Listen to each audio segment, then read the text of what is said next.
Karnataka news beat follow ಮಾಡಿ, subscribe ಮಾಡಿ.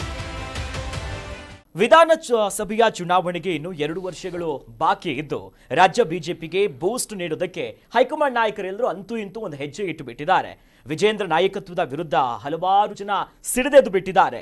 ಇದರ ಬೆನ್ನಲ್ಲೇ ರಾಷ್ಟ್ರೀಯ ಸಹ ಸಂಘಟನಾ ಕಾರ್ಯದರ್ಶಿ ಶಿವಪ್ರಕಾಶ್ ಅವರು, ರಾಷ್ಟ್ರೀಯ ಉಪಾಧ್ಯಕ್ಷ ಬೈ ಜಯಂತ ರಾಜ್ಯಕ್ಕೆ ಬಂದಿದ್ರು. ಇವತ್ತು ಹಿರಿಯ ಶಾಸಕರು ಹಾಲಿ ನಾಯಕರ ಜೊತೆಗಲೇ 1-to-1 ಮೀಟಿಂಗ್ ಅನ್ನು ನಡೆಸಿದ್ದಾರೆ.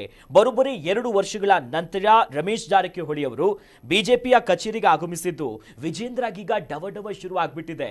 ಇದೇ ವಿಚಾರವಾಗಿ ಬಿಜೆಪಿಯ ರಾಜ್ಯ ಉಸ್ತುವಾರಿ ರಾಧಾಮೋಹನ್ ದಾಸ್ ಅಗರ್ವಾಲ್ ಅವರು ಮಾತನಾಡಿದ್ದಾರೆ. ನೋಡ್ಬರೋಣ. So, this long meeting has gone for the purpose of this government has been a very failure government. It's a corrupt government. It's a government based on appeasement. It has deceived the people of Karnataka. Even the guarantees have not been fulfilled. And because of guarantee and because of the loan, so much loan they have taken from other outside sources, it's in a financial crisis status. तो हम लोगों ने तय किया है कि इस सरकार की जितनी विफलता है, इसका जो गहराई तक बैठा हुआ भ्रष्टाचार है और पिछले 6-7 महीने से ये सरकार चल ही नहीं रही, ये सिर्फ आपस में लड़ रही।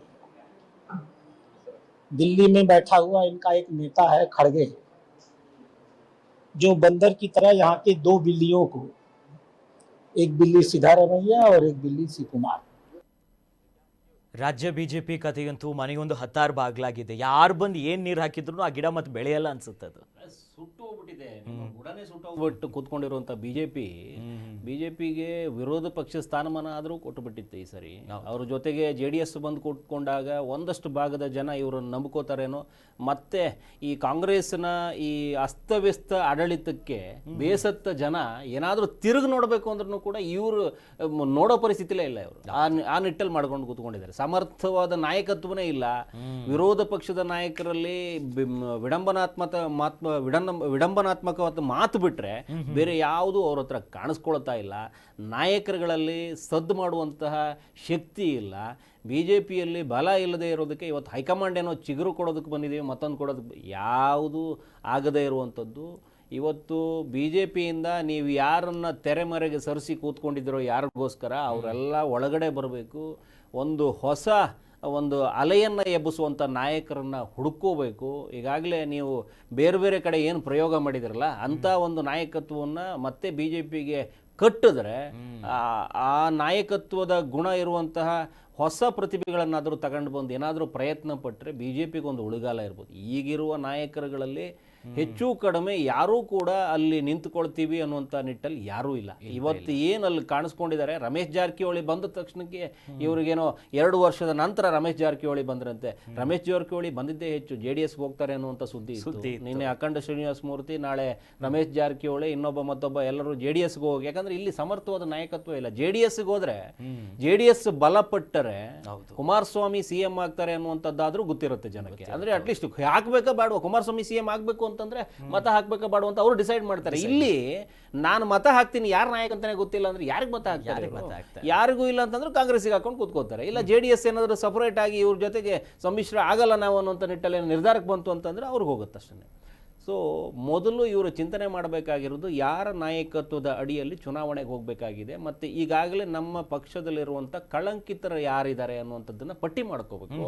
ಅವ್ರನ್ನ ನೀವೇನಾದರೂ ವಾಷಿಂಗ್ ಮಿಷಿನ್ಗೆ ಹಾಕೊಂಡು ಅಥವಾ ಏನೋ ಮಾಡ್ತಿರಲ್ಲ ನೀವು, ಅದೇ ರೀತಿ ಕ್ಲೀನ್ ಮಾಡ್ಕೊಂಡು ತಗೊಂಬಂದು ಜನರ ಮುಂದೆ ನಿಲ್ಲಿಸಬೇಕೆ ಬಿಟ್ಟರೆ ಹಿಂಗೆ ಇದ್ದಂಗೆ ಹೋದರೆ ನೀವು ಯಾರು ನಿಲ್ಲಿಸ್ಕೋತಿರೋ ಅವರೆಲ್ಲ ಸೋತು ಸುಣ್ಣ ಆಗುವಂಥ ಕ್ಯಾರೆಕ್ಟರ್ಗಳೇ ಕೂತ್ಕೊಂಡಿದ್ದಾವೆ. ಇಲ್ಲೆಲ್ಲೋ ಕೂತ್ಕೊಂಡು ವಿಶ್ವನಾಥ್ BJPಗೆ ಬೈಕೊಂಡು ಓಡಾಡ್ತಾ ಇರ್ತಾರೆ. ಸೊ ಯಾರನ್ನ ನೀವು ಮುಂಚೂಣಿಯಲ್ಲಿ ನಿಲ್ಲಿಸ್ಕೋಬೇಕು, ಯಾರಿಗೆ ಬಾಯಿಗೆ ಬೀಗ ಹಾಕೋಬೇಕು, ಯಾರ ಮುಂದಾಳತ್ವದಲ್ಲಿ ಚುನಾವಣೆಗೆ ಹೋಗಬೇಕು ಅದನ್ನೆಲ್ಲ ನಿರ್ಧಾರ ಮಾಡಬೇಕು. ರಾಧಾ ಮೋಹನ್ ದಾಸು ಇವರೆಲ್ಲ ಬಂದು ಸರಿಪಡಿಸುವಂಥ ಪರಿಸ್ಥಿತಿಯಲ್ಲಿ ಬಿಜೆಪಿ ನಿಂತಿಲ್ಲ, ರಾಜ್ಯ ಬಿಜೆಪಿ. ಹಾಗಾಗಿ ಇಲ್ಲಿಗೆ ಮೇಜರ್ ಸರ್ಜರಿನೇ ಆಗಬೇಕು, ಒಳ್ಳೆ ಸರ್ಜನೆ ಬರಬೇಕು ಇಲ್ಲಿ. ಇದು ಸಾಮಾನ್ಯ ಕಾಯಿಲೆ ಅಲ್ಲ ಬಿಜೆಪಿಗೆ ಬಂದಿರುವಂಥದ್ದು, ದೊಡ್ಡ ಕಾಯಿಲೆ, ಗಂಭೀರ ಕಾಯಿಲೆ. ಇದಕ್ಕೆ ಎಕ್ಸ್ಪರ್ಟ್ ಸರ್ಜನೆ ಬಂದ್ಬಿಟ್ಟು ಆಪರೇಷನ್ ಮಾಡಬೇಕಾಗಿದೆ. ನೋಡೋಣ ಯಾವಾಗ ಆಗುತ್ತೆ.